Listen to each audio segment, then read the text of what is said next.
everyone should have gotten a copy of the agenda for this evening. My name is George Edwards, and I'm a board member with the Tea Party here in Cypress. And I wasn't here last month. I was actually out of the country.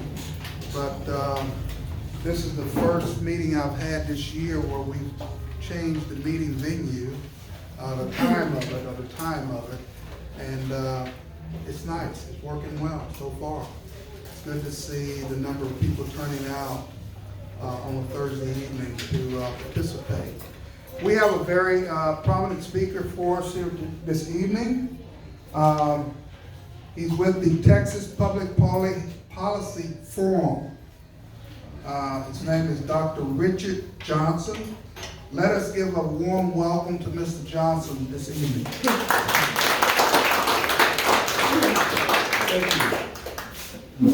Thank you, Mr. Evans. Hey, good to see you guys. Good to be back. Yes. Matter of fact, it's been a few months, since our last. Well, was it almost 2 years? Almost 2 years. Remember, Richard came in. It's not quite 2 years, but almost, right? He came in when we know the resolution in Cypher around systemic racism and critical race theory, all that stuff that was going on in our district, right? So Richard's got some fantastic background and really understands the issue, so he came in to help share his point of view. So that issue, you may not know, Richard, has surfaced again here in Cypress. I heard on the recent board meeting, right? So that the equity study and the recommendations from that equity audit have not gone away. So they're still vying for our tax dollars to build a diversity, inclusivity, equity department right here in Cypress. So anyway, that certainly was a big issue for us in this district to help kind of rally the conservatives in the community to get the 3 board members elected. And some of those folks that show up at that board meeting, Richard, attack them. So anyway, appreciate you being in. And please share the background, because I don't know if they remember some of your background and why you're way overqualified for what the topic you're going to speak to. Well, look, thanks, Bill. And it's so good to be back. Really, it really is good to be back. You guys are a wonderful group. You know, I served 8 years in the United States Army. If there's any veterans here, let's give you guys a hand. Give a veterans a hand. 8 years in the United States Army. I have a bachelor's degree in history and government, master's degree in clinical psychology, doctorate degree in education. And I spend most of my time right now at Texas Public Policy Foundation writing new policy and working on education reform. Critical race theory was my last conversation we talked about, and we were trying to get some great people elected to the school board to help us fight that fight. We brought some great policy and got the governor to sign into law the anti-CRT bill. And let me tell you something, the beautiful thing about the United States Army, all law enforcement, Army, Navy, Air Force, Marine, it's the oldest business in America. Why? Because we always going to have to fight for something. Ronald Reagan said, freedom is not free, and guess what? It's only one generation away from extinction. One generation away from extinction. That means the fight does what? Continue on. It never stops. And I don't know about you guys, but I know I still got a lot left in the tank to give this fight. Amen? Amen. We got a lot left in the tank. Now, we're still dealing with critical race theory. We're still dealing with the equity issue. You know, one thing that I can remember so clearly says, and I'll share with you, says, we hold these truths to be self-evident, that all men are created equal, not equitably, equal, and endowed by their creator, not their friends, not the government, endowed by their creator with certain inalienable rights to life, liberty, and pursuit of happiness. That is the reason why we fight. That is the reason why we're fighting today. 2 years ago, we were building up steam. Down 18 months, we're building up steam. And we knew in January this session was going to begin. So we started way ahead of time in looking at school choice. And the reason why we're so passionate about parental rights and parental freedom is because we believe in the foundation of this nation. The foundation of this nation is based on freedom. And the government needs to understand that from time to time, and we have to share that with them and bring them up on point, bring them up to speed. You know, right now, about 7 or 8 of my team members are with the governor in San Marcos because he's doing the state of the state.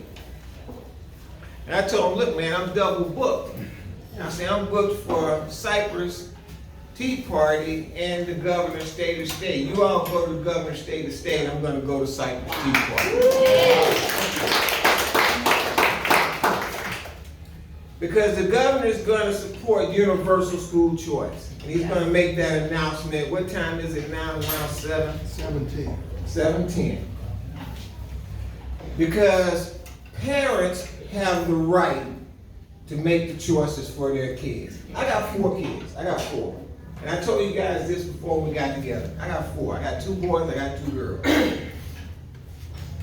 And one of the things, I'm kind of like my dad. My dad he was an Army vet too. My dad drove a tank in the Korean War. My grandfather was in World War I in France. So we got a lot of military people in my family.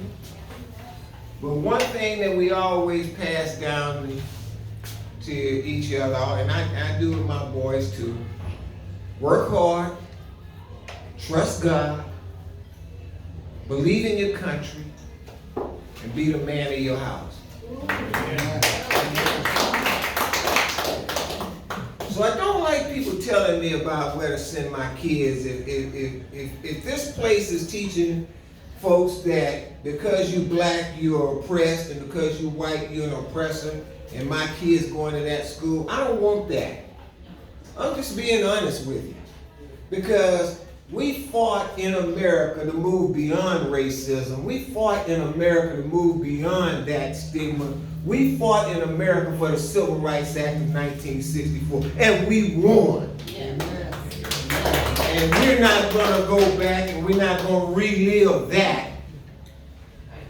Beautiful thing with my oldest boy,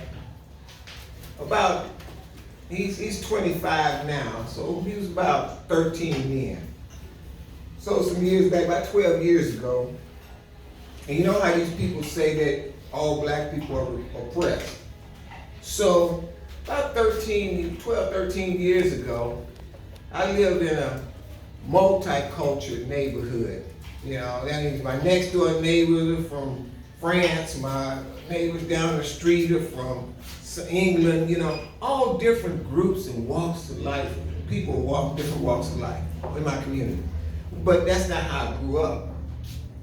I grew up in a segregated society, so I lived in an all-black neighborhood. And so I was talking to my son, his name is Richard too. And the press would say, the liberal press would say, people who look like me, we all oppressed, right?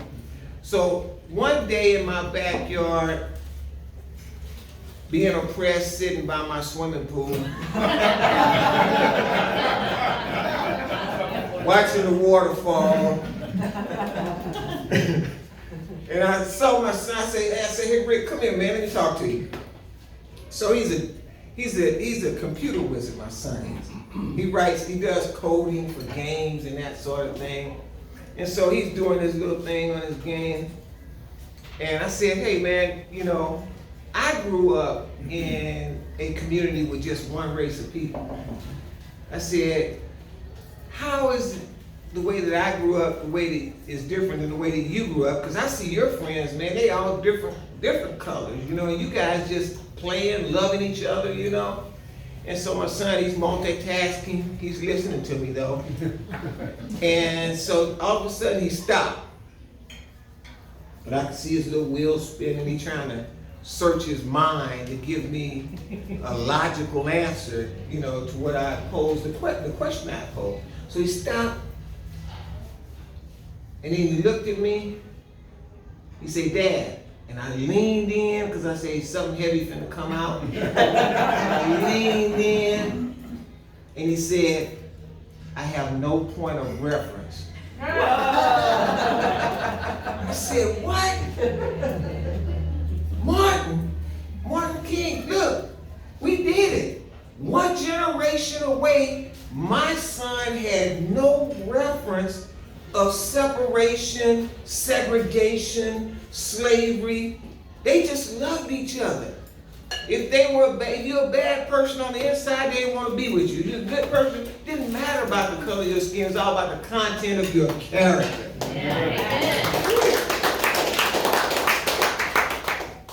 But we lived through that, and we pushed through that, and we have come beyond that, and we are not going back. Yeah. Now, we have this issue of failing schools. I'm 30 years teaching. Right now I teach educational law and policy at what is now the Houston Christian University, used to be Houston Baptist University. So I teach educational law and policy to doctoral students. I've been teaching ever since I got out of the Army in 1988. But let me tell you something.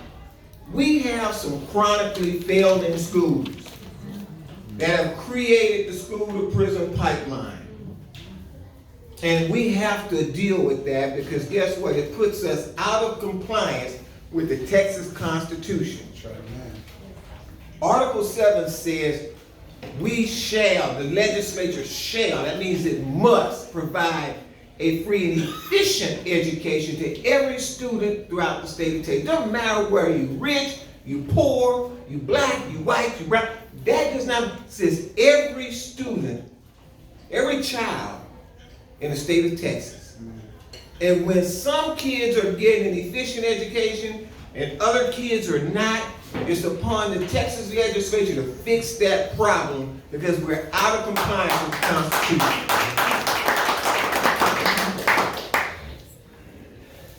So, as an educator, because a lot of times people say, I don't want to say that because I don't want to hurt the teacher's feelings. Look, I'm a teacher. You're not going to hurt my feelings. Okay? Either we're getting it right or we're getting it wrong. If we're getting it wrong, let's fix it. The only problem we have in the Army, look, my old colonel, he used to say, Sergeant Johnson, if you get it right the first time, you don't have to go undo it and redo it over and over again. So you get it right the first time. Yeah. But he would say a curse word. But we knew, look, you get it right. Because our kids are so valuable. They are the future of this state and they are the future of this nation. We cannot afford to get it wrong. And right now, our kids are number 25 in math, reading, and science in the world. Who's number one? China. China's number one. Who's our number one adversary in the world? China. They're laughing their little butts all the way to the bank at us talking about gender identity, whether or not you a girl or a boy, whether or not you like each other, you don't like each other because of the color of your skin. While they're teaching their kids math, reading, and science, we're over here trying to slide in. When did we get in the business of sex? The government don't teach sex, but they're bringing that into our classrooms. But that's why we have good, strong, conservative school board members. That's why we have good, strong, conservative soldiers out here on the battlefield. ready to mount up and make sure that we focus on our core courses like reading, math, and science.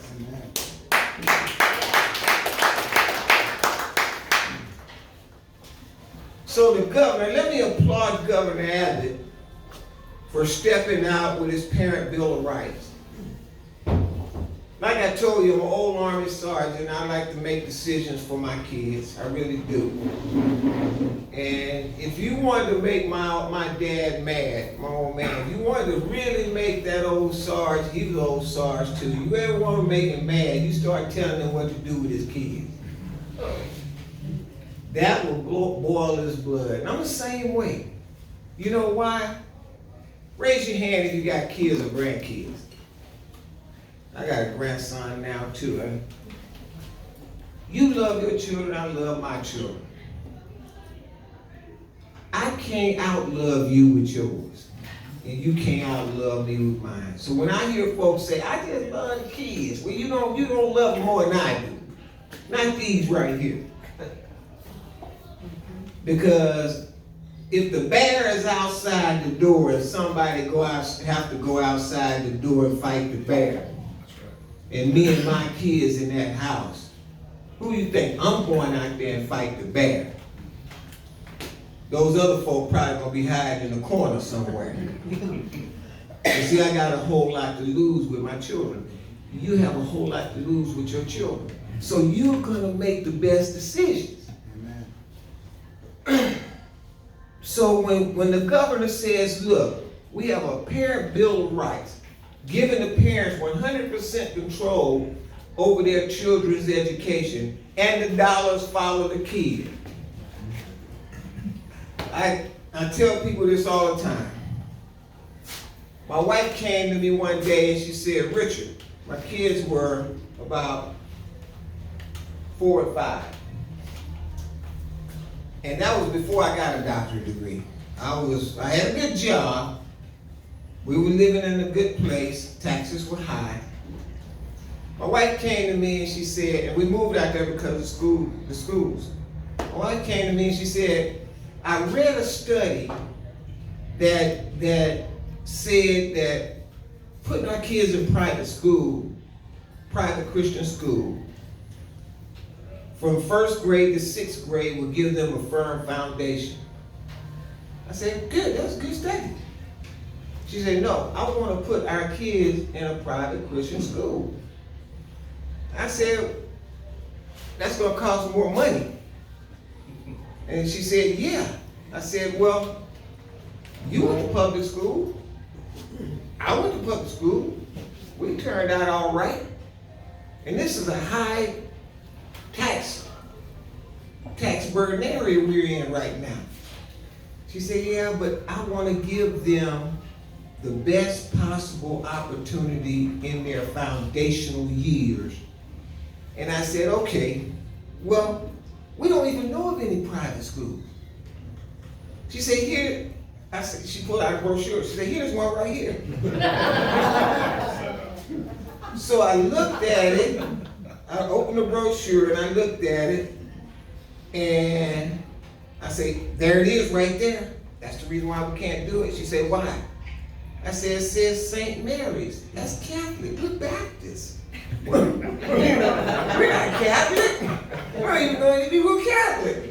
She says, look, I want our kids to go and get the best possible foundation that we can get for them, blah, blah, blah. I said, well, look, I don't make enough money. She said, you're going to have to get another job. I said, I have to get another job.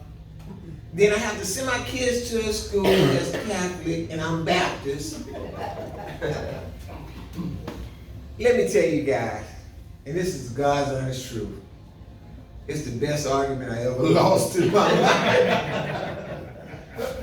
I was born in Fifth Ward on Lockwood Drive, man. You know, I didn't even know nobody who had a violin. My daughter played the violin for 10 years. I thought that was the greatest thing in the world.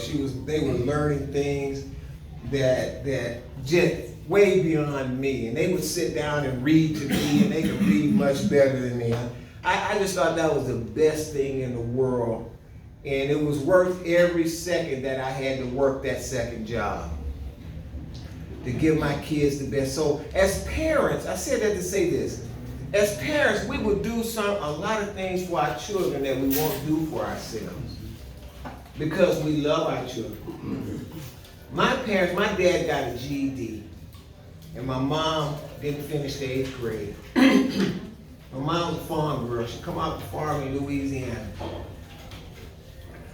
And when I hear some of my colleagues now say because those folks are poor, they don't know any better, they don't know what to do, I say, wait a minute, man. You're talking about my mom and my dad.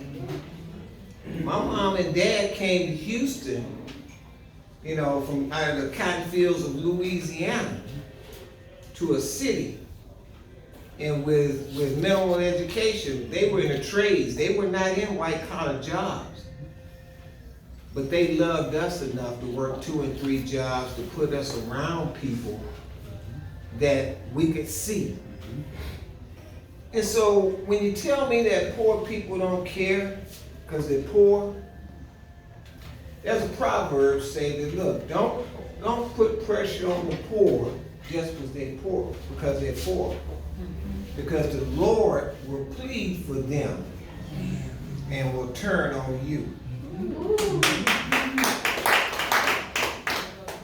So when we look at our Constitution, Article 7 of our Constitution, that mandates that we leave no child out of the efficient education component of the Constitution that we hold up as a standard bearer for Texans.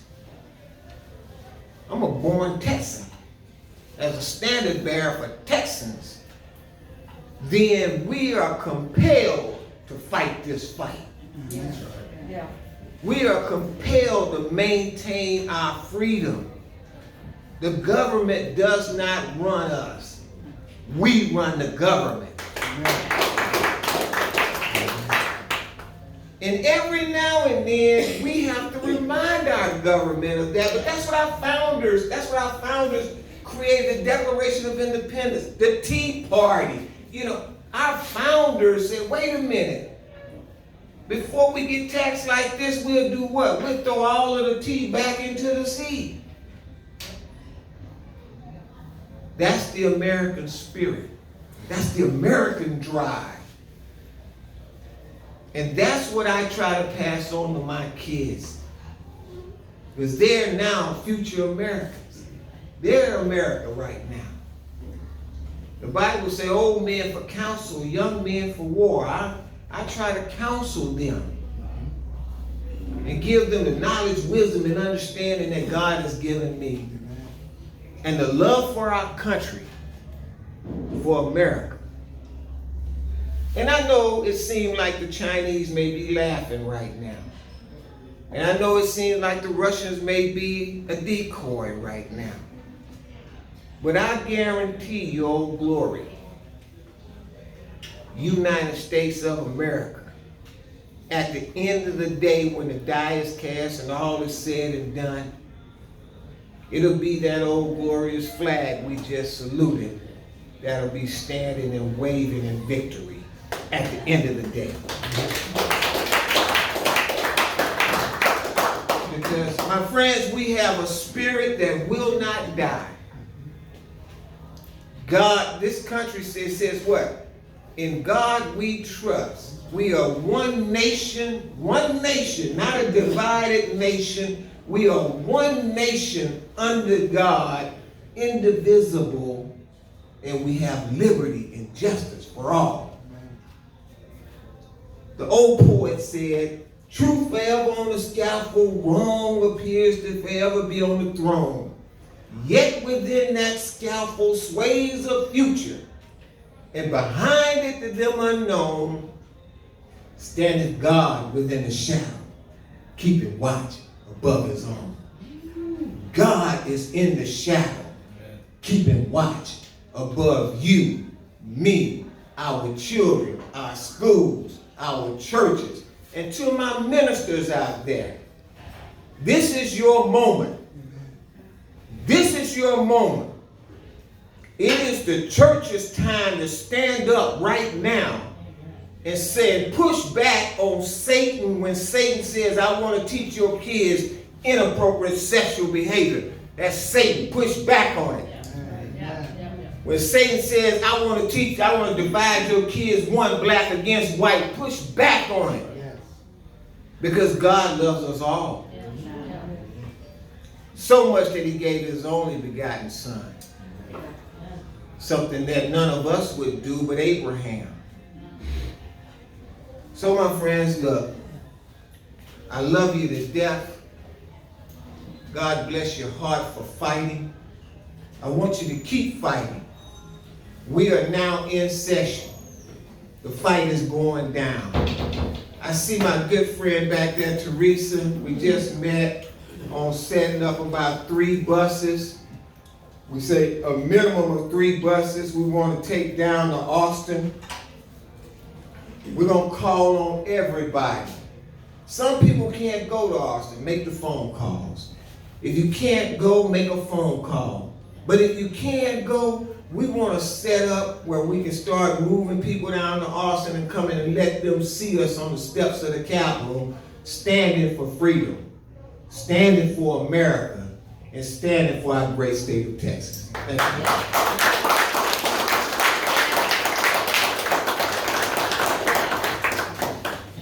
Thank you, Dr.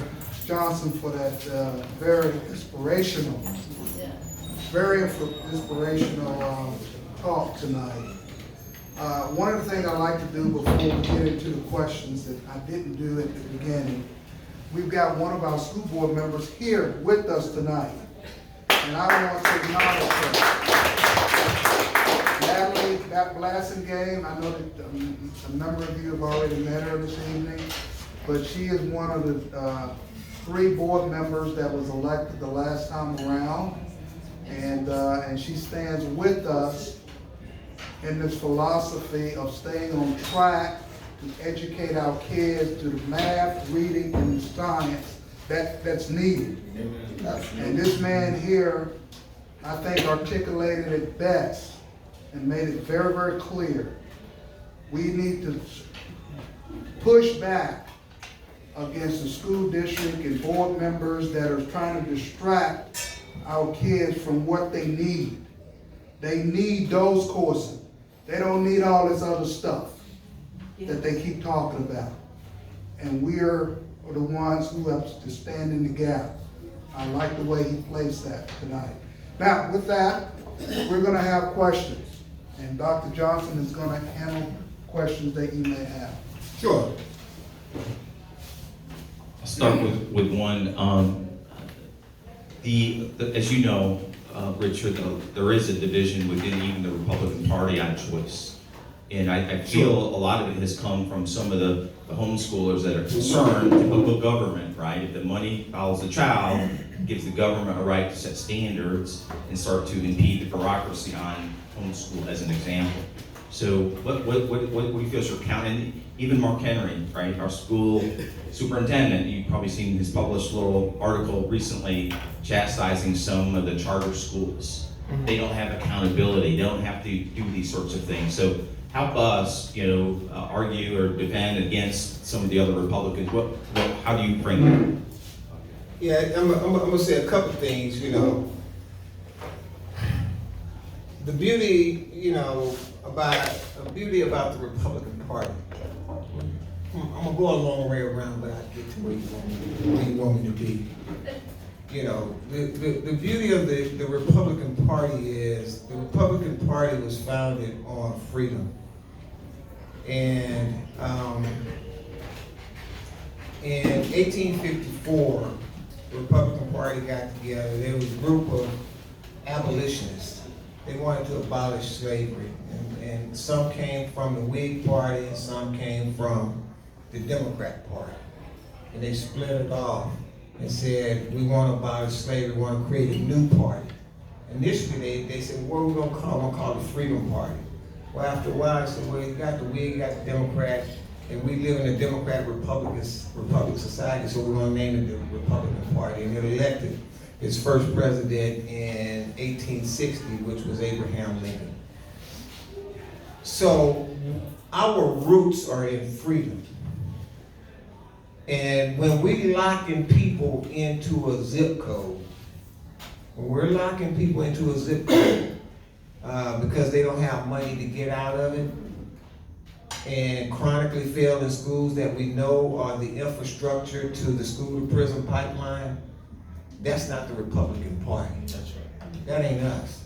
That's some people within our party that don't understand us and understand our roots and our foundation. Now, in terms of addressing the homeschoolers and also addressing private schools, because a lot of private schools had that same concern. You know, the NAEP data came out. The NAEP data is the nation's report on school performance, came out 2 months ago. The only group that did not suffer learning loss during the pandemic were the Catholic schools. Public schools lost 9 percentage points in mathematics, 5 percentage points in reading. Catholic schools gained 1 percentage point in reading and maintained in mathematics, and 20 years consecutively have always outperformed public schools. So my answer to that is let's look at a proven model that's working, and a lot of our homeschoolers are proven models that are working, and let those be best practices, and don't let them be hindered by government at all. So don't attach any strings to the money. And that's what we have to fight for, a bill with that language in it. And so we're fighting for that bill with that kind of language in it. We just need everybody else to join into that fight. And here's another thing. This is about parent choice. If I'm homeschooling my kid and I choose not to engage in that choice, I can keep doing what I'm doing. I don't have to go and say, I want you to give me an ESA, Education Savings Account. Right? So I don't have to do it. I don't have to engage. But if I do engage, the language in the bill has to say that there are no strings attached. And that's what we'll support. Don't be a straight no vote, because then you may be locking out some of other Americans from the American dream of freedom. And we're all Americans. Let's look at options and make best choices. What are some of the fixes that you are envisioning need to occur for those failing schools to make the grade, as it were? And by the way, my daughter was homeschooled from 9th grade to senior year. She was accepted into a Christian University of Colorado, which is one of the top 3% in the nation. So she was homeschooled in high school. So that was a choice that she decided she wanted to make, and we as her parents facilitated that. But again, you're right. Parents need to be able to have that choice. And if someone in a community that doesn't necessarily have the money, but wants to do that, or wants to have that option, then they should have it, you know. So I agree with that. But what fixes are you seeing that need to be made? Well, right now, public schools are like, remember how Alexander Graham Bell and everybody used to have a telephone, everybody paid their bill. Monopolies. Public schools right now have a monopoly on education. So it doesn't matter. They say, well, this school has failed in terms of educating our kids the last 15 years in a row. But guess what? They still get the same amount of money and they get a raise every year. So if you paying me more to do nothing, what motivation do I have to change? See, my master's degree is in clinical psychology. And one of the things we study is human behavior in variables. So if you only have one variable out there and you want that variable to change, it's not going to change until you introduce another variable. When you introduce that other variable, then this one here, we call them competing variables. And with competition, innovation will be forced. That's right. And if the dollars in America, our great nation, if you don't attach no money to it, it really ain't gonna change either. That's right. And so when they see those dollars start walking out the door because these folks down the street have academic programming that's directly on point, they're gonna change their programming. And the studies have already showed us that in other states around the country, where competition came into play, those public schools elevated their game, and guess who won? The kids. That's right. The kids win.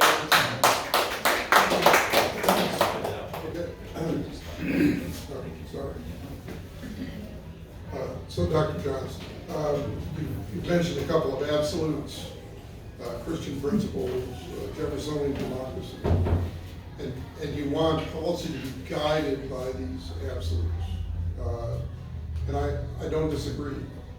Is that going to work in today's school boards, that you say, I want to change policy according to absolute principles? You know, religious freedom, Jeffersonian democracy, things like that. Is it okay, you think, to have absolute policies guiding policy, absolute principles guiding policy? Yes, and I'll tell you the reason why. Because most of our policies, if you go back and look at our Constitution, most of it came from the Bible. Most of it is absolute, you know. It's either you in or you out, you up, you down, you right or wrong, you know. Most of it is. And we're always striving toward perfecting that, because even though our democracy is young, you can look back 300 years and see how we have grown into the vision of the founders of our great nation. And we are actually filling out this soup now. We're starting to fill it out now. But the founders, in their infinite wisdom, saw this 300 years ago. We were like little midgets inside of a soup 300 years ago. Now we've actually grown to fill in the soup. And so when you talk about, you know, divine principles, and this is me, I've traveled a lot. I've been the president of Louisiana Prison Chapel Foundation Board, where we raised the money and built 21 churches inside of prisons. I've owned a residential drug treatment facility, 51 beds on Lowndes Avenue in 5th Ward in Houston, serving over 6,000 boys and their families for drug addiction. And I've been in the teaching arena, in the education space for 30 years, mostly in the inner city, tough schools. I don't know how to win this thing without God, man. I just don't know how. And we have to uphold those absolute godly principles out for all of our people to see. And then they will move toward them. Will they all get there at the same time? No. But they will move toward them. And at the end of the day, I've seen God work miracles in lives of people in the darkest places. And even though it may seem dark and it may seem like these things that are being brought out of the darkness into our schools, it is those absolute principles of God that will beat them back down. Amen. So, yeah. I don't hear you saying everybody has to become a Christian or this won't work. I'm not hearing you say that. What I am saying is everybody has to look at, adhere to, and reach up to God. And I believe in his son, Jesus Christ, who said, if I be lifted up, I will draw all men unto me.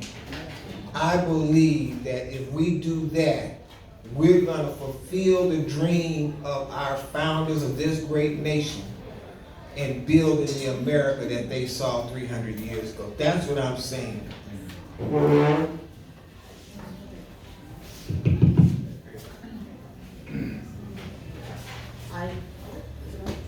I hear you. Yeah, we got you. Just hang on. I'd like to thank you for coming out and spending time with us. Thank you for being here. It's cold out there. Education is always been a passion of mine. I don't have kids in the school district, however, education literacy has always been very important to me. I remember a few years ago, so I guess my question is, if we are to institute these changes, what will that do to existing schools that are not up to par? What standards will there be? Would it change any standards? What comes to mind is, I believe it was the North Shore School District, that the city was going to close down because it was just absolute failure. Those kids were not being served at all, the community was not being served, and they were not living up to their responsibility to educate these children. However, a very prominent congresswoman came in, and she started making all these claims that we could not close that school because it was racist to close it.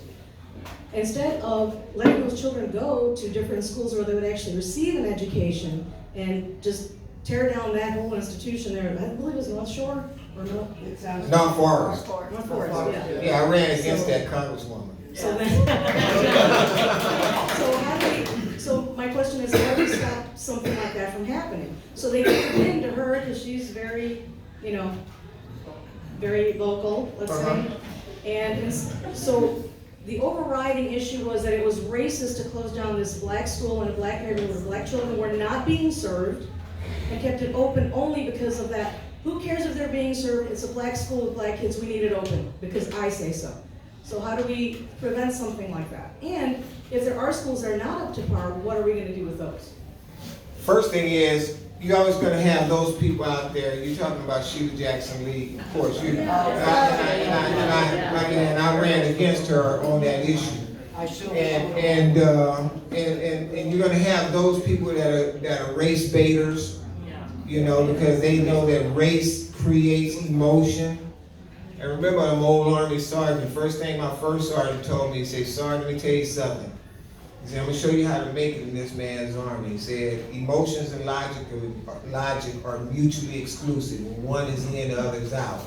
So whenever you get to emotion, you need to quell your emotions before you jump out there, because you're gonna give us away to the enemy and get us all killed." So emotions and logic are mutually exclusive. They use race to stir up emotion. But it worked. Well, no, actually it didn't. I mean, North Forest ended up closing anyway. It worked for about 3-4 years. And North Forest ended up closing anyway. And it's good that it did. No. Oh yeah, absolutely. And it's good that it did, because about 60 or 70% of the kids in those areas had either one or two parents in prison. And so basically that was just creating a festering and rolling over prison. They get out, they come back, they get out, they come back. That school needed to be closed down. There are other schools that are in Houston that need to be closed down. Or if not closed down, they need to be forced to innovate. Or they need to be taken over by the state and then forced to innovate and change and bring in good programming. They need to bring in the old vocational education programs back. We need the trades. You need the trades. I mean, plumbers make more than doctors. Welders make more. So those are the things that we need to do, and we need to force it to be done. You know why we can do it and force it to be done? Because we're Texans and we're Americans. Yeah. It's a whole lot more of us than those 1 or 2 people like that lady you were talking about that's just a mouthpiece. Yeah. She's very funny. Yeah. So I'm new to this place. Thanks for having me. Glad you're here. Thank you. Speaking about Sheila Jackson Lee, I'm 77 years old. I've been a nurse. I've been a pipe welder for 28 years. Good for you. And I was a instructor at Lone Star College in Sheila Jackson Lee's area. That campus was built for that community. She never went out and let them know that there was a welding program there. She never encouraged them to come. And with every session, the amount of money went up. Every session. The children that come to that school, that came to the school from grants, okay, they were from low economics. And that's why that building was put there, for low economics. But I can tell you right now, because I was a welding instructor there, and they did not serve that community. People from all over every other community came, but that community did not come because the word didn't get out. The other thing is, and I'm sorry, but I just need a question. Love the passion, but you're new, so at the end of the meeting, we provide 2 minutes to anyone that wants to speak their mind on anything they heard or anything they didn't hear about. So, but if you have a question for Doc, Okay. please ask, okay? I Thank want you. to know how we can get the Texas legislature, if that's possible, to the money that they give for programs that have degrees. They do not give to vocational programs because of the fact they don't get a degree in it. Yeah, I understand where you're coming from in terms of getting the word out and changing the mindset in that community, because the mindset in that community, which was promulgated by the leadership out there, that if you don't go and get a college degree, you don't get a degree in liberal arts and sciences, a bachelor's, master's, doctorate, then you're a failure. Exactly. So they steered people away from the Exactly. trades.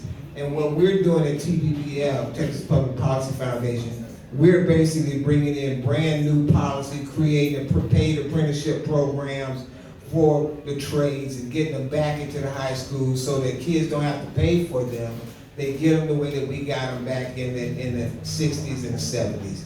We're working on that legislation. We got it filed already. We're going to get that bill across the line this session. With the new bill that the governor is proposing, with the vouchers, or with the school choice, how is that gonna work with the federal money that is provided from the federal government? For like Title I, things like that?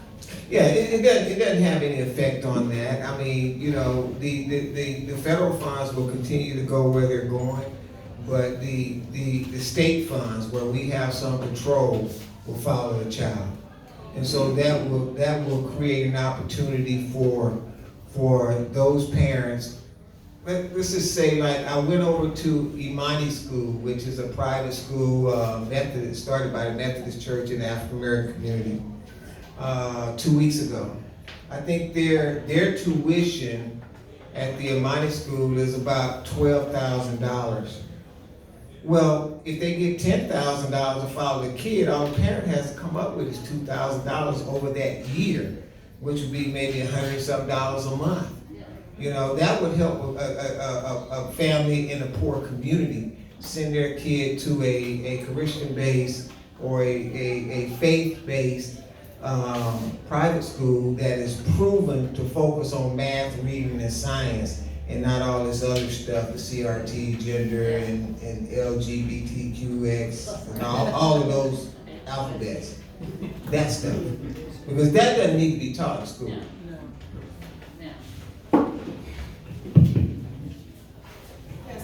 What is TPPF doing to promote the rights of parents whose children are going to stay in public schools? Say that part again. What is TPPF doing to promote the rights of rights of parents whose children are going to stay in public school?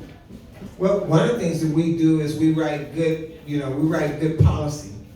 We write good policy that focuses in on the cores, the math, reading, and science. Plus, also, we have policy for what used to be vocational education. Now we call it career technology, CTE, career technology education. It's the old vocational education program. And so we actually write policy to enhance those programs, understanding not every kid is going to go to college and get a bachelor's, master's, and doctorate in liberal arts. And not every kid wants to. A great many of our kids want to go and work with their hands. They want to become welders, plumbers. They want, and tying them into industry while they're still in high school through these apprenticeship programs, and have those apprenticeship programs be paid. That'll get some of our young boys in the inner city off the street, because they're not gonna get off the street and quit doing the wrong thing for money unless you give them the right stuff to do for money. And they learn, and then that ties them into an industry. When they graduate, they go right into that industry. You can ask a question. eventually there will be a question. We know that every time we use the free market, we get innovation, we get better quality at a lower price. And what we really need in education is better quality at a lower price.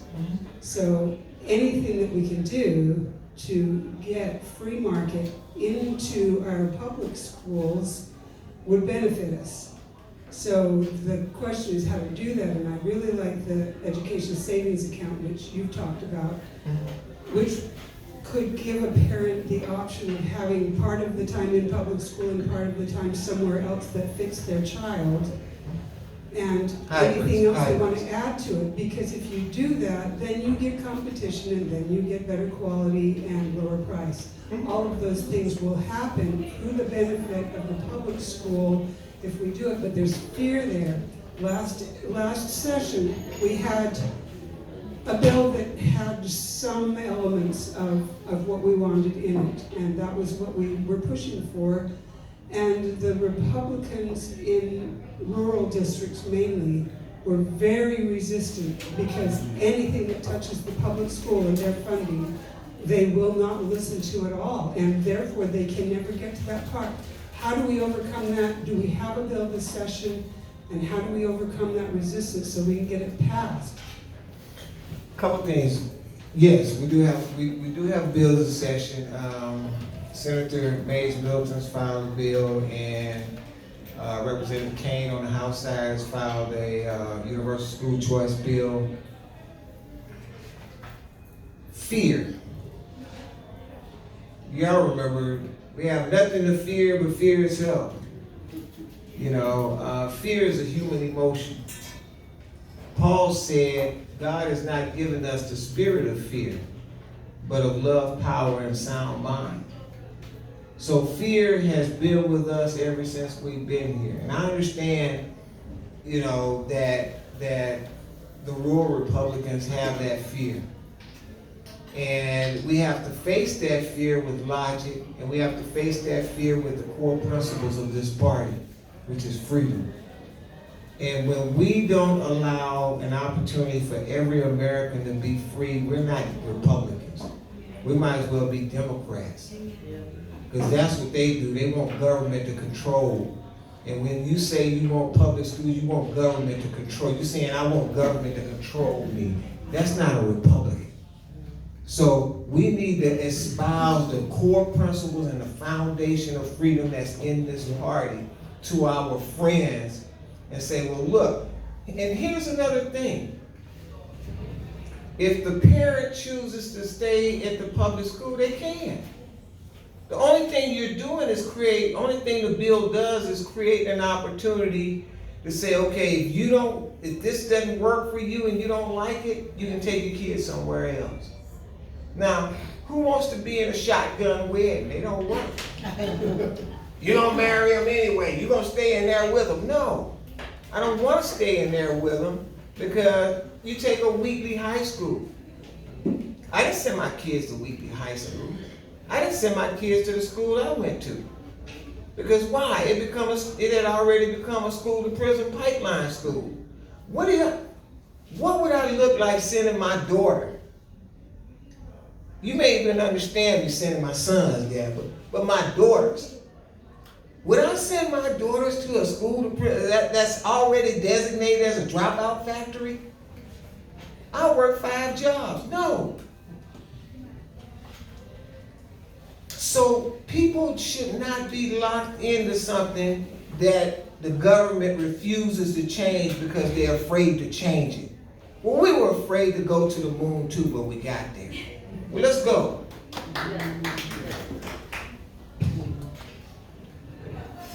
We can easily regulate K through 12 education.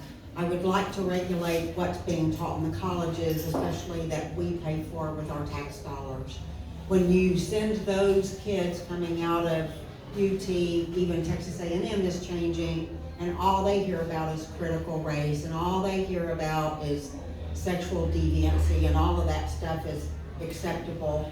Then you put them in an elementary setting to teach our kids. They're teaching what they've been taught. And so how do you then change the colleges to stop teaching CRT and whatever else? You have to send people to schools that don't teach the things that you want your students to learn. Right now, out of 37 public schools, there's only 2 schools right now that don't have a diversity, equity, inclusion office in it. Universities. 2. And one of them is one that I just got appointed by the governor to the Board of Regents of Texas Southern University. We don't have that diversity, equity crap there.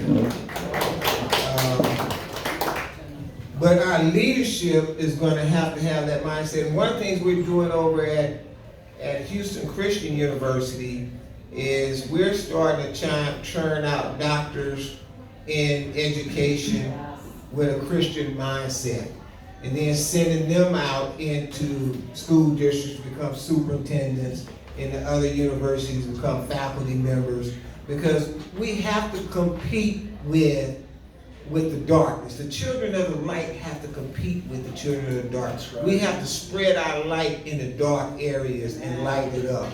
We have to be more light than they are dark.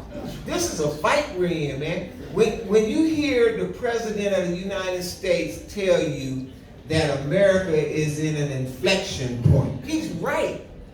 He says America is in an inflection point, blah, blah, blah, blah, blah. And then America we're fighting for the heart and soul of America.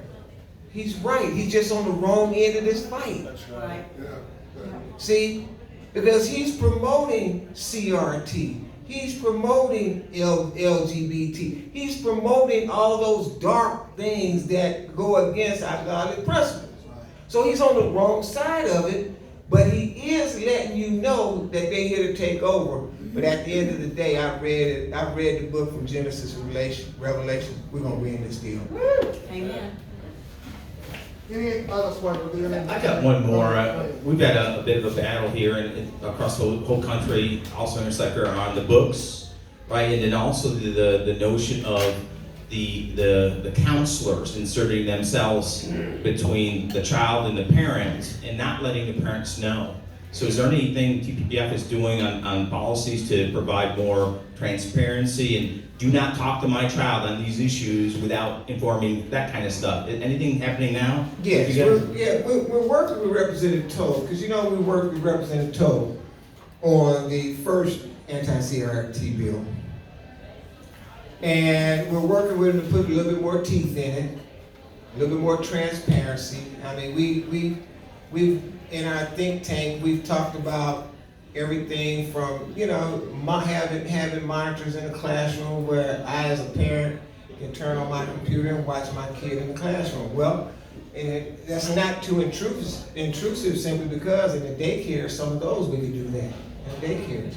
And so we have to have it where parents can actually, until the teachers know that folks are watching them in the classroom, they're going to still try to slip certain things. And some teachers, we have some great teachers, let me tell you.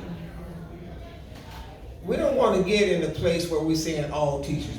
We have some great teachers, but we also have some teachers that are not great. They're not good. And the bad thing about the teachers union is they're trained to protect teachers whether you're good or bad. So the bad ones, they protect them too. And that just constantly causes an erosion of our system. And so and the reason why the teachers unions are fighting parent choice so hard is because when you go to private schools and you go to home schools or you go to other schools outside of that public arena, they don't have to be in a union.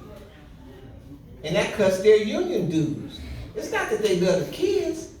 It cuts their union dues, which weakens their power and their control. But this fight, I'm telling you right now, we have school choice in about 31 other states. Texas is going to have school choice. Now, what we end up with at the end of the day after it goes through our system. That's why you ask for full universal school choice up front. But what it ends up with, we may be lacking here or there, and we'll make it up in the next session. But at the end of the day, Texas is going to have some form of school choice.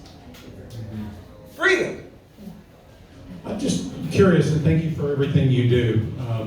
I'm curious what your position or what the think tank position is over at TPPF on a reintroduction and education on what communism is. So many people, you know, they hear the word communism. A lot of what we're faced with in our society today, as you probably know, you know, the 45 communist goals from 1958, probably a dozen of those have to do with the direct attack on kids. And if we educate people, that's kind of what's going on, and it's deliberative and manipulative. It might help turn the tide a little faster. I agree with you. Let me tell you, one of the things that we're doing is we're working to enhance civics and bring civics back into our school environment, where we're not only just studying that our kids get a working definition of the Constitution and a working knowledge of our Constitution, but also get a working knowledge of the bad stuff. And get to understand what communism is, what Marxism is, what socialism is, and how destructive it is in other areas, and how we do not want it in the United States of America, and we must fight against it. We're working on policies for that. Any others? I have questions. Good, let's give them a round of applause. One more, I Got a guess. burning desire. One more. In looking at the appointments that Dave Phelan made last week, particularly in the Education Committee in the House, very disappointing. I would hope that an organization like yours has some influence on some of those borderline people in there, but if you did a head count right now, it's going to be killed. You know, the voucher system is going to get killed in that committee. So what is TPPF going to do to kind of work those guys up, or those representatives up? We've been working them up. I mean, we've been running a whip count for about 12 months. And so we know all the people that are on the Educated Pub Ed Committee, and we're working to make sure that it not only comes up on and gets a fair debate in that committee, but gets out of the committee. So we have our coalition partners who are working with us, and we're all working together, focused on that committee. It didn't look good when I saw the names in that list.